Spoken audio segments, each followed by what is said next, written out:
datang di YouTube channel kita, tempat kalian bisa nemuin video-video tentang ilmu pajak. Ini video pertama kita loh. Di video kali ini, aku Felicia bakal ngebahas tentang PMK yang baru-baru ini dikeluarkan oleh Menteri Keuangan kita, Ibu Sri Mulyani Indrawati. Udah pada penasaran kan peraturan apa sih yang bakal kita bahas di sini? Gak usah berlama-lama lagi, yuk kita mulai. PMK nomor 89 tentang nilai lain sebagai dasar pengenaan pajak atas penyerahan barang hasil pertanian tertentu.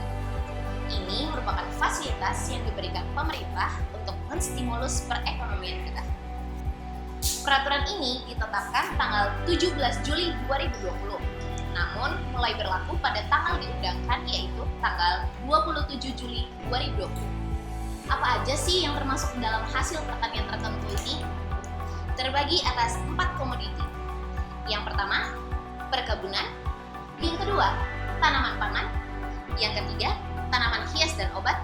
Dan yang keempat adalah hasil hutan. Yang menjadi bagian-bagian dari 4 komoditi tersebut dapat kalian lihat di lampiran PMK 89 karena cukup banyak loh.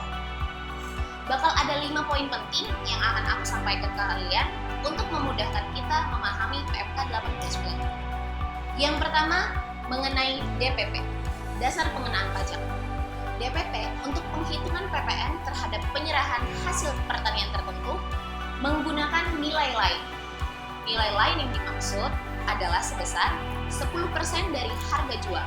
Sehingga untuk menghitung PPN-nya adalah 10% dikali DPP nilai lain, yaitu 10% dikali harga jual. Jadi, kalau disederhanakan menjadi 1% dari harga jual. Lalu poin penting yang kedua adalah setiap pajak masukan atas perolehan BKP atau JKP sehubungan dengan hasil pertanian tertentu yang menggunakan fasilitas ini tidak dapat diperkreditkan.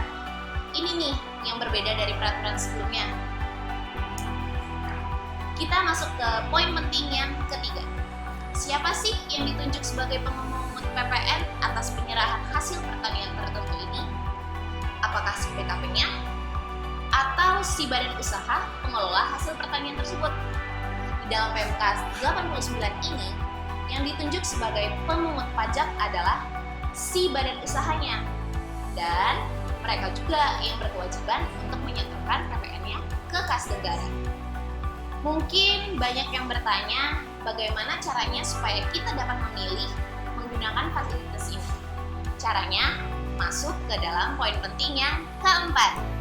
Jadi, setiap PKP yang memilih menggunakan fasilitas ini harus menyampaikan pemberitahuan ke kantor pajak tempat si PKP terdaftar. Pemberitahuannya seperti apa? Nah, pemberitahuan itu dilakukan secara elektronik melalui situs DJP online ataupun secara tertulis kalau nih secara elektronik belum tersedia atau terdapat gangguan terhadap saluran tersebut, di mana formatnya tercantum dalam lampiran PMK 89 ini. Pemberitahuan secara tertulis tersebut dapat kalian sampaikan ke KPP dengan cara datang langsung ke KPP, dikirim melalui email KPP yang terdaftar, melalui kantor pos ataupun perusahaan jasa ekspedisi dan jasa kurir dengan bukti pengiriman surat. Kapan kita harus menyampaikan pemberitahuan tersebut? Apa harus besok, lusa, atau sebulan lagi? Nah, jadi pemberitahuan tersebut disampaikan paling lama pada saat batas waktu penyampaian SPT masa PPN, masa pajak pertama dalam tahun pajak dimulainya penggunaan nilai lain sebagai DPP. Biar nggak bingung, aku kasih contoh nih ya. Misalnya, kamu memilih menggunakan nilai lain sebagai DPP pada SPT PPN masa Juli 2020. Berarti, batas kamu untuk menyampaikan pemberitahuan ke KPP adalah paling lambat tanggal 31 Agustus 2020. Sama halnya, kalau kamu mau menggunakan fasilitas ini untuk masa Agustus 2020. Berarti, paling lama penyampaian pemberitahuannya pada tanggal 30 September 2020. Selanjutnya yaitu poin penting yang kelima, yang terakhir nih. Apabila PKP yang telah menggunakan fasilitas ini dalam waktu berjalan ingin kembali menggunakan harga jual sebagai DPP atas perhitungan PPN-nya dapat dilakukan pada awal masa pajak setelah tahun pajak penggunaan fasilitas ini berakhir, dengan tetap menyampaikan pemberitahuan penggunaan harga jual sebagai DPP untuk penghitungan PPN-nya. Misal, di bulan Oktober 2020, si PKP ingin kembali menggunakan harga jual sebagai DPP. Nah, dia harus menunggu tahun pajak itu berakhir. Jadinya, si PKP baru boleh menggunakan harga jual sebagai DPP di bulan Januari 2021 dengan batas waktu penyampaian pemberitahuan sebelum menyampaikan SPT PPN masa pajak Januari 2020.